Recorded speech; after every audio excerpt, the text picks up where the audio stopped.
cette personne que j'ai juste rencontrée ma première année, le premier jour, jusqu'à aujourd'hui, on est super amis, on est comme ça. Donc, comment vous dire que c'était littéralement le meilleur cours ever juste parce que j'ai connu une personne formidable. Hey tout le monde, j'espère que vous allez bien. Donc aujourd'hui, on se retrouve dans une nouvelle vidéo et je pense que ça va intéresser de nombreuses personnes qui me suivent ou qui sont juste tombées sur ma vidéo par hasard. Mais je sais qu'il est assez difficile pour les étudiants et étudiantes internationaux et internationales de trouver, de se faire tout simplement des amis. Donc pour ma part, je suis en ce moment en 3e année ici donc au Canada en tant qu'étudiante internationale et c'est vrai que me faire des amis la première année était absolument pas facile. On peut être soit extraverti soit introverti. Il y a quand même cette pression qui est de comment je vais me faire des amis, comment je vais me faire des connaissances. J'ai pas envie de rester toute seule à rien faire. Donc tout ça, c'est des préoccupations que nous, en tant qu'étudiants, on peut avoir. Donc je vais vous donner mes petits conseils et j'espère sincèrement que ça va vous aider. Parce qu'en tout cas, pour ma part, ça a super bien marché. Et je vais aussi vous dire les choses qui marchent le moins. Alors, le premier conseil que j'ai à vous donner, c'est de tout simplement vous faire des amis dans vos cours. Alors, certes, le conseil a l'air vraiment naze quand on y pense, dit comme ça, mais pas vraiment. Dites-vous que moi, les amis là, mes amis actuellement là, que je suis tout le temps avec eux, je les ai faits dans mes classes. Donc, il y en a que j'ai fait bien évidemment à l'extérieur de mes cours et de mon programme. Mais au départ, c'était en classe. Donc là, je me suis assise, je me rappelle, à côté d'une personne que je ne connaissais pas, qui allait plus tard devenir mon amie. Donc là, je me suis assise et juste commencé à parler, oh, est-ce que c'est ça sur l'ordinateur parce qu'on avait une plateforme et puis il fallait chercher le syllabus, etc. Enfin bref, donc là, je lui demande tout simplement. Et c'était une personne qui était assez réceptive à mes questions et qui m'aidait énormément. Donc, fil en aiguille, j'arrêtais pas de m'asseoir à côté. Et puis là, l'amitié petit à petit a commencé à se développer. Et finalement, on s'est retrouvé quand même des points en commun et surtout d'autres classes communes. Et comme je vous l'ai dit, en fil en aiguille, on devient amis avec cette personne. Et je trouve que ce qui est important d'avoir des amis dans les cours, surtout quand vous êtes en première année. Et surtout, mon conseil, c'est soyez amis avec des personnes qui viennent par exemple du pays, qui viennent par exemple, dans mon cas, c'était le Canada. Même si je connais comment le système fonctionne, même si j'ai quand même un background qui me permet de connaître un peu dans la globalité comment tout se passe, être avec une personne qui vient tout simplement du Canada va tout simplement me permettre à plus assimiler les informations. Il y a des choses que moi personnellement je pourrais pas connaître, peut-être des je ne sais pas moi, et j'ai appris énormément de choses, même une façon de travailler que moi personnellement j'avais pas, que ces personnes-là avaient, parce que comme je vous l'ai dit, quand tu parles à une personne, cette personne va aussi te présenter d'autres personnes et finalement tu développes un petit peu ton cercle en fait, même s'il est petit, même s'il est grand, en tout cas tu as quand même des connaissances et même si c'est pas tes amitiés, c'est pas tes meilleurs amis au monde, le plus important c'est que tu vas développer quand même des relations avec des gens. Ensuite, quand on sort du côté scolaire, bien évidemment, vous n'allez pas toujours rester dans vos cours. Et surtout, je sais que ça peut aider aux personnes qui sont en mathématiques, etc. Parce qu'il y a des travaux de groupe et toute compagnie. Donc vraiment, avoir des amis dans les cours, c'est extrêmement important.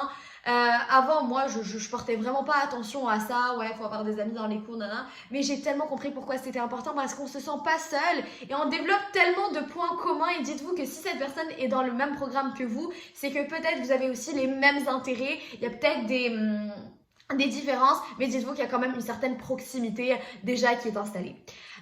Et d'ailleurs, cette personne que j'ai juste rencontrée ma première année, le premier jour, jusqu'à aujourd'hui, on est super amis, on est comme ça. Donc, comment vous dire que c'était littéralement le meilleur cours ever juste parce que j'ai connu une personne formidable. Ensuite, ce que vous pouvez faire, c'est connaître des personnes sur Facebook. Allez s'inscrire dans les groupes Facebook d'amitié, etc. Sur votre campus. Donc là, j'ai l'impression que je vous donne un truc complètement banal. Mais en fait, il y a des groupes, en tout cas avant de venir ici au Canada, il y avait des groupes qui s'étaient déjà faits sur Facebook pour les... Par exemple, moi je suis à l'université d'Ottawa et il y avait des personnes qui ont créé comme des... c'est ça, comme des groupes pour que les personnes puissent se présenter, se connaître et compagnie. Et comment vous dire, ça m'a quand même aidé. J'ai connu quelques petites personnes sympathiques. Est-ce qu'aujourd'hui je suis encore en contact? Reste à voir. Disons que c'est des connaissances en ce moment. Mais ça m'a quand même permis ma première année de poser un peu, comment on appelle ça, les bases. Les bases de la maison. Donc la maison, c'est mon cerveau, ça m'a permis aussi de découvrir avec ces personnes-là la ville autour. Donc là, c'était Ottawa, donc les environs, qu'est-ce qu'il y avait. Et en été, par exemple, moi, j'avais connu une amie. J'avais connu à cette époque une amie et puis je me rappelle, on faisait tout ensemble. Donc on était en train de découvrir les petits espaces, les petits endroits. On était complètement perdus parce qu'elle était aussi une étudiante internationale. Ce qui fait qu'on partageait encore une fois certains intérêts communs et certaines inquiétudes aussi ensemble.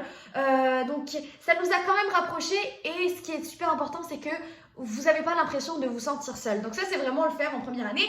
Par contre, bien évidemment, je mets un gros warning sur ce que je dis. Faites super attention. On est quand même en train de parler des réseaux sociaux. On ne sait pas qui se cache derrière les réseaux sociaux. Ne partagez pas non plus toute votre vie comme ça. Et surtout, si vous allez faire une rencontre avec une personne, faites-le dans un espace public. Pas privé, pas chez qui, invitez personne chez vous. Je sais que quand tu es étudiant international, tu as l'impression que tout le monde est gentil, etc. Mais dites-vous que les personnes sont partout les mêmes dans le monde. Donc, ils peuvent être dangereux, ils peuvent avoir d'autres pensées, d'autres voilà. Donc, faites attention à qui vous faites rentrer chez vous et surtout pas la première journée que vous avez tout simplement connu une personne. Donc, on va éviter et donc vraiment apprendre avec des pincettes. Donc, c'est un bon conseil, mais surtout le prendre à des pincettes et faire surtout attention. Troisième conseil que j'ai à vous donner, c'est les associations, participer aux associations, vous impliquer. Alors, quand on arrive comme étudiant international, et comme dans n'importe quel pays, dans n'importe quelle université, il y a des petits clubs, il y a des petites associations et ces associations et ces petits clubs font aussi des journées rencontres. Comme par exemple, je sais que moi, j'ai d'ailleurs des amis à moi qui ont un club et qui permettent tout simplement et qui font en fait des événements pour les étudiants internationaux, ce qui fait que les étudiants ont le temps de se rencontrer, de parler. Et voilà, donc ça, il y a la première base, donc d'aller à ces événements-là. J'aurais quand même une critique à dire à la fin, ou tout simplement vous impliquer, entrer dans des associations comme bénévoles. Vous allez connaître énormément de monde. Moi, quand je faisais du bénévolat, j'ai connu du monde, mais dans tous les sens, des gens qui venaient de d'autres programmes. Je participais... vous pouvez même travailler si vous voulez, il y a aussi des opportunités de job que vous pouvez avoir si vous cherchez par exemple du travail et que vous ne savez pas quoi faire, comment faire, et vous pouvez directement vous impliquer dans un job ou comme je vous ai dit du bénévolat, vous allez connaître du monde, vous allez parler avec du monde. Ça va être, honnêtement, ça fait énormément du bien et bien évidemment après il y a comme une forme de sélection naturelle. Il y a des gens avec qui vous allez vous entendre et d'autres personnes et qui vont passer à la trappe et c'est tout à fait normal. Donc voilà. Par contre, comme je vous ai dit, il y a un gros warning que je vais mettre sur, et c'est une petite critique sur les événements. Alors moi, je me rappelle, j'avais participé à des événements de trucs internationaux, etc. au tout début de mon année scolaire, durant ma première année. Et dites-vous que la conversation, littéralement, je vais pas vous mentir, s'arrêtait à « c'est quoi ton prénom? C'est quoi ton programme? Ok, d'où tu viens? » Et puis dernière question, tes réseaux sociaux. Et je peux vous dire que ces gens-là, vous n'entendez plus parler d'eux, vraiment. Genre, vous les voyez plus à l'université, et puis vous entendez même plus parler qui étaient ces personnes-là. Et même si vous les voyez à l'université, ils ne vous reconnaissent pas, ou ils font genre qu'ils vous reconnaissent pas, ou je ne sais même pas c'est quoi cette histoire. Donc sincèrement, c'est du grand n'importe quoi. Donc les événements rencontres là, qui sont faits de manière presque formelle, laissez tomber. Allez plus à des événements qui ont un thème spécifique. Moi, je me rappelle, je me suis fait énormément d'amis et qui sont aujourd'hui, je suis comme ça avec eux, genre on est comme un petit groupe ou un gros groupe je dirais, vraiment solidaires, tous ensemble, on se voit tous les jours. C'est durant la Coupe du Monde, donc je me rappelle il y avait une amie à moi qui était encore dans le même club, avait tout simplement avait diffusé, pour ceux qui sont à l'Université d'Ottawa, je pense que vous en rappelez, donc elle avait diffusé le match, étant donné qu'elle était coordinatrice d'un club, et donc elle a diffusé les matchs tout au long de la Coupe du Monde, et là il y a beaucoup de personnes qui se sont fait des amis, dont ma personne à moi, et dites-vous que j'ai juste commencé bénévole, je suis partie, ils avaient une publication, j'étais là, ah est-ce que je peux être bénévole, machin, ils m'ont accepté, et puis de là je suis devenue amie avec la coordinatrice que je connaissais absolument pas, mais en fil en aiguille avec le temps on est devenus super amis, et puis on a aussi développé d'autres connaissances, on a connu d'autres mondes, et puis ce monde-là aujourd'hui sont littéralement nos amis, on part manger ensemble, on fait des activités ensemble, et puis voilà, et puis chacun vient d'un pays différent. Comment vous dire que c'est excellent. Donc voilà, c'était vraiment mes conseils. Comment vous dire qu'ils sont peu, mais ils vont sûrement marcher pour vous, je peux vous le dire, j'ai testé. Donc c'est pas comme si je vous donnais des affirmations sans démonstration. Bah non, là je peux pas vous... Il n'y a pas de démonstration, mais j'ai essayé ces conseils-là. Je vous donne pas ça au pif. Et puis, ça a super bien marché. Mais comme je vous ai dit, il y a aussi des warnings à faire, comme sur les réseaux sociaux, faire attention. Et puis, quand vous présentez à des événements qui sont faits par exemple, une université, préparez-vous aussi mentalement à vous dire que peut-être que ces personnes-là, je vais plus les revoir ou n'importe, vous voyez ce que je veux dire.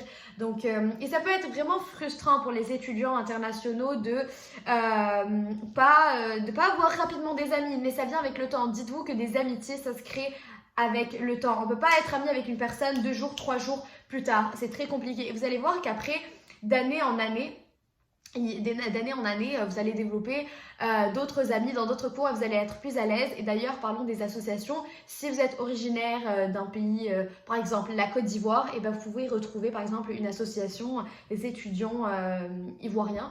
Donc voilà, donc vous pouvez aussi trouver des associations qui défendent les intérêts de votre pays ou de votre région. Et puis voilà, donc il y a tellement d'associations. Moi, si vous voulez, je peux vous faire une vidéo sur l'Université d'Ottawa, un peu vous expliquer comment ça fonctionne et tout. Ça serait vraiment, je serais vraiment ravie de le faire. Et donc voilà, il y a tellement d'associations que vous allez vraiment vous retrouver. Et puis moi, je me rappelle qu'au départ, pour vous dire, j'avais paniqué. Je suis une personne, je vais pas vous mentir, extravertie.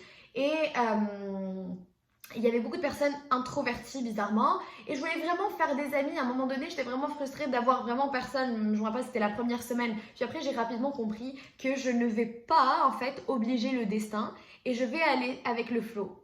Avec tout ça, je vais discuter. Je vais être naturelle. Je vais pas aller ni m'inventer une vie, ni rien du tout. Je vais être naturelle. Les gens, s'ils veulent de moi, ils veulent. S'ils veulent pas de moi, ma foi, vous savez, il y a combien? On est presque 9 milliards, on est déjà à 8 milliards et quelques. Alors, comment vous dire que c'est pas une personne lambda qui va me faire douter de moi-même. Voilà, donc j'espère que la vidéo vous a plu. Si c'est le cas, n'hésitez pas à liker la vidéo et surtout à vous abonner pour pouvoir suivre mes prochaines vidéos. Et surtout, n'hésitez pas à donner dans les commentaires vos conseils. Qu'est-ce qui vous a aidé, qu'est-ce qui vous a pas aidé. Parce que comme on dit, moi je vous donne des conseils, donnez-moi aussi des conseils, comme ça va servir aussi aux personnes qui vont regarder la vidéo et puis aussi à me proposer des vidéos, des sujets qui pourraient vous intéresser. Et puis voilà, sur ce, je vais vous laisser reprendre vos occupations, moi-même aussi, et on se revoit pour une prochaine vidéo. Et sur ce, prenez soin de vous. Ciao, ciao.